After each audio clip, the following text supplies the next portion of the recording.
And that's also one of the misunderstandings that people have when they are very narrow focused, or perhaps very what's in front of me is what I believe type of mentality. Meaning that when we talk about Gehenna and we talk about punishment, and there's the 7th level and the 5th level and all of these different things, people simply assume, oh, so if I'm a mechalel Shabbat, or I waste seed, I'm going to, the person's going to go to the 7th level and he's not coming out, and that's it. Everything is done. But if I did such and such sin, I'm going to the 4th level and then I'm done. No, it doesn't work that way. It doesn't work that way. Like it's not even what I just said is not even a simplification of the system. It's just not it.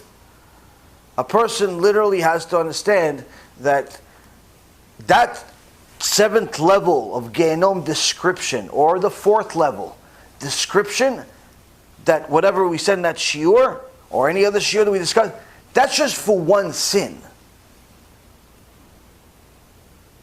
That's if you sinned once with that girl.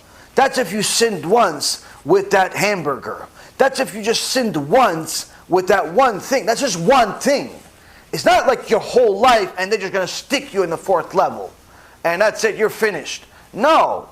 Like, it's not like they pick the best hit list, say, oh yeah, that sin is the worst one, okay, we're going to stick him in there, and that's it. No, it doesn't work that way. A person has to understand, they'll have to pay for every sin, even if that means that some sins will have to go to the 7th level, and some sins will have to go to the 1st level, and some sins the 3rd, and some sins the 4th, and some sins kafakela, and some sins reincarnation, and so on and so forth.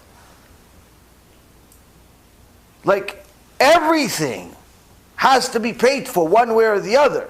This is why the tzaddikim were happy when they had difficulties in this world, because they knew this is paying for something they did. Perhaps they forgot what it is, or they don't even know what it is, rather than paying in a place that's very painful. Now, I'm not telling you that you should start praying for Hashem to bring you suffering. That's not recommended at all. It's also not normal.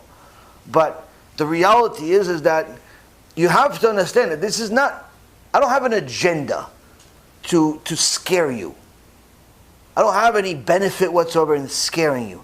This is simply the teachings of the sages. I'm not making this up. This is not something that I like, or people think, oh, he's always likes to talk about scary stuff. No, it's just the Torah is scary. Life is scary. I don't know, if you're not scared, you probably need to go to a mental institution or something. Like, life is scary. People are dying like flies every day. I don't know if you people realize, but Corona was not the first cause of death in history. Corona is nothing. 1 million people died. It's like nothing. 60 million people die every year. They go to sleep, they don't wake up. They go to work, they hit a truck instead. They wake up healthy, and they die really sick, and so on and so forth. Life is scary. So, you better make the best you possibly can out of it, because it doesn't end here. It's just a transition. You go, you live your life, you take off your clothes, and you go to eternal life. Whatever your life is here, 20, 50, 100 years, whatever it is, that's just like a suit. After you finish this life, whatever you did here, you take off the suit, you go to the world, and guess what? That one is permanent. That one's permanent. You better make sure that permanent one is pretty good. But guess what? You can't do anything about that permanent one once you're there. All you do here counts over there. Once you're there, you can't do nothing. You can't do nothing about here, because here doesn't exist anymore, and you can't do nothing about over there. So, a person that doesn't get scared of that they're going to go one day to a permanent place, I don't know what to tell you. I mean, it's just there's no agenda here. There's no benefit in it's just a reality of things. And some people that understand the significance of the judgment literally get to a point where they're not just scared for themselves, they're scared for their family, they're scared for friends, and they share this information because they want to wake people up. But some people don't want to be woken up. Some people think that they're already awake. Some people think that they're already good. And they get themselves in trouble, and then they cry to Hashem. And that the pasuk says, "Ivelet adam tesalef dacho, v'al Adonai izaf libo." the stupidity of man will cause him to sin, and then he gets mad at Hashem for punishing him. So you have to understand that all of the different teachings that we discuss in regards to Gehenom, in regards to punishment and so on, it's to arrive at one conclusion. You have to do what Hashem said, whether you like it or not. Don't mess with them. Don't play around with them. Just simply do it. Stop being stupid. Stop being stubborn. Stop thinking you have a better idea. Stop thinking you have a better system. You're not smarter than the Rambam. You're not smarter than Resh Lakish. You're not smarter than any sage that ever lived, even if that sage is just 5 years ago. You're just you, and I'm just me, and we simply have to listen like little kids, because that's what we are. The smarter you think you are, the more problems you're going to get yourself into, and you're not going to get yourself out. And the reality is that it's going to be very, very painful. Why do that to yourself? Just get yourself collected and do what you need to do. And you'll see that your life will end up being better for it anyway. Your life will be better for it anyway. A religious life that's connected to God is a much better life than any life you can possibly imagine. Of any celebrity or any filthy person that fulfills any one of their desires. Anyone you can name in the world. Our life is 1,000,000 times better. Now, it may not look like to you because you perhaps never felt the true connection to Hashem, but I promise you it is. And you can't really teach this stuff. You can just simply believe it until you get it yourself. But the Gaon, Rabbi Yisrael Misalant, says that even if there was no reward whatsoever, but we could simply do everything Hashem says just to avoid punishment, that's enough of a reason to listen to everything He says to avoid punishment. That's how bad punishment is. So when we describe some of the details of Gehenom, it's nothing. It's nothing. It's literally nothing. The sentence is much more severe, and everything that we said is usually just focusing on one sin.